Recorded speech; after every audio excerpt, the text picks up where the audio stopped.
Batyushka, little father. It was how the peasantry viewed them, as stern parents. Everyone around her said Rasputin was a mere peasant himself. Perhaps so, but he alone could relieve Alexei's suffering. This peasant from Siberia, with his tangled beard, stinking body, and long greasy hair, was heaven's emissary. "God has refused to listen to my prayers, Father. He has forsaken me. My faith is in you." "I am nothing, merely the instrument through which God acts. I do nothing." Rasputin pointed skyward. "He does it all." Tears sprang in her eyes, and she slumped from the chair in shame. Her hair was unkempt, the once beautiful face sallow and wizened from years of worry. Her eyes ached from crying. She hoped no one entered the room. Only with the Staryets could she openly express herself as a woman and mother.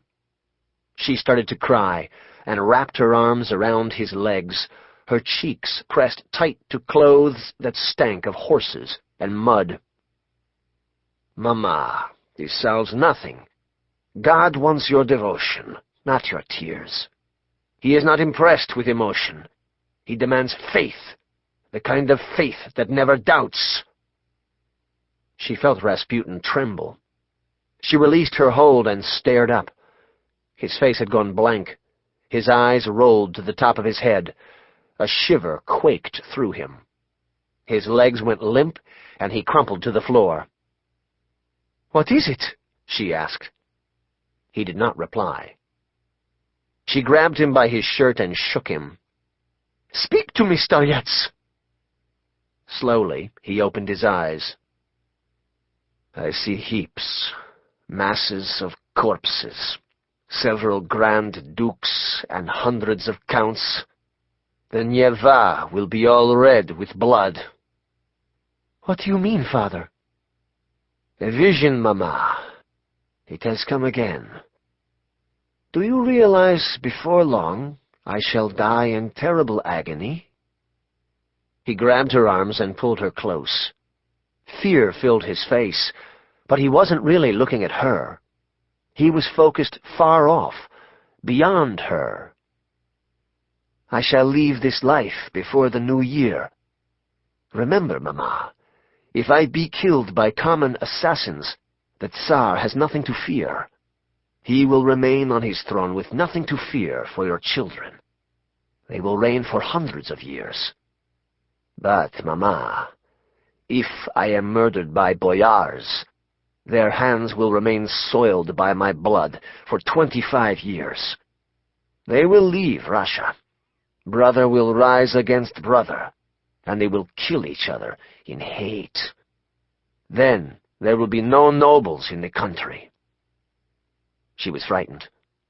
"Father, why are you speaking like this?"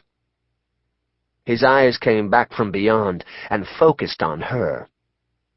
"If one of the Tsar's relatives carries out my murder, none of your family will live more than 2 years. They will all be killed by the Russian people.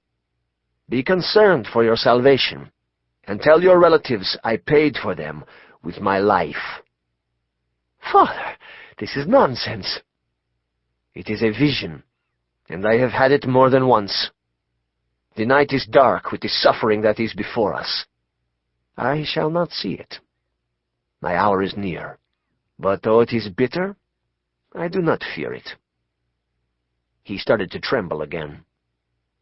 "Oh, Lord, the evil is so great that the earth will tremble with famine and sickness.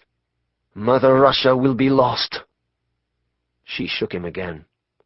"Father, you must not talk like this. Alexei needs you." A calm overtook him. "Fear not, Mama. There is another vision. Salvation. This is the first time it has come to me. Oh, what a prophecy. I see it clearly." Moscow, the present. Tuesday, October 12th, 1:24 p.m. In 15 seconds, Miles Lord's life changed forever. He first saw the sedan, a dark blue Volvo station wagon, the tint so deep that it appeared black in the bright midday sun. He next noticed the front tires cutting right, weaving a path around traffic on busy Nikolskaya Prospekt. Then the rear window, reflective as a mirror, descended, and a distorted reflection of the surrounding buildings was replaced by a dark rectangle pierced by the barrel of a gun. Bullets exploded from the gun. He dived flat. Screams arose around him as he slammed onto the oily pavement. The sidewalk was packed with afternoon shoppers, tourists, and workers, all now lunging for cover as lead raked a trail across the weathered stone of Stalinist-era buildings. He rolled over and looked up at Artemya Biely, his lunch companion. He'd met the Russian 2 days back and taken him to be an amicable young lawyer with the Justice Ministry. Lawyer to lawyer, they'd eaten dinner last night and breakfast this morning, talking of the new Russia and the great changes coming, both marveling at being part of history. His mouth opened to shout a warning, but before he could utter a sound, Biely's chest erupted, and blood and sinew splattered on the plate-glass window beyond. The automatic fire came with a constant rat-tat-tat that reminded him of old gangster movies. The plate glass gave way, and jagged shards crashed to the sidewalk. Biely's body crumpled on top of him. A coppery stench rose from the gaping wounds. The Volvo screeched to a stop. Car doors popped open, and 2 men sprang out, both armed with automatic weapons.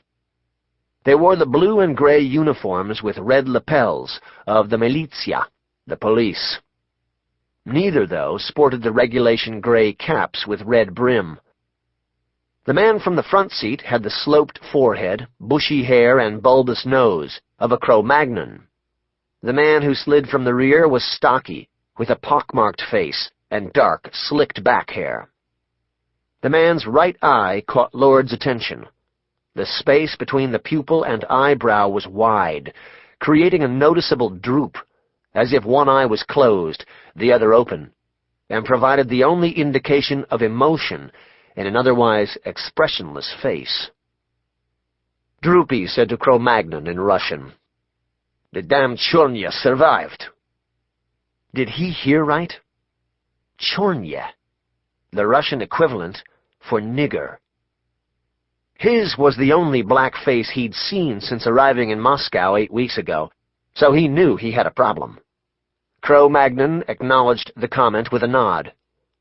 The 2 men stood 30 yards away, and Lord wasn't about to wait around to find out what they wanted. He sprang to his feet and raced in the opposite direction. With a quick glance over his shoulder, he saw the 2 calmly crouch and ready themselves to shoot. An intersection loomed ahead, and he leaped the remaining distance, just as gunfire blasted from behind. Bullets strafed the stone, puffing cloudbursts into the chilly air. More people dived for cover. He sprang from the sidewalk and faced the Tolkuchki, a street market, lining the curb as far as he could see. "Gunmen, run!" he screamed in Russian. A babushka, peddling dolls, understood instantly and shuffled to a nearby doorway, jerking tight a scarf around her weathered face. Half a dozen children hawking newspapers and Pepsis darted into a grocery. Vendors abandoned their kiosks and scattered like roaches. He darted ahead into the crowded Prospekt, traffic merely inching along and starting to congeal in the mayhem. A horn blared, and a braking taxi stopped just short of him. His bloodied hands came down hard on the hood. The driver continued to lean on the horn. He looked back and saw the 2 men with guns round the corner. The crowd parted, which provided a clear shot.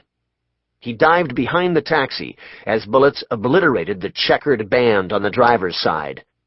The horn stopped blaring. He raised up and stared into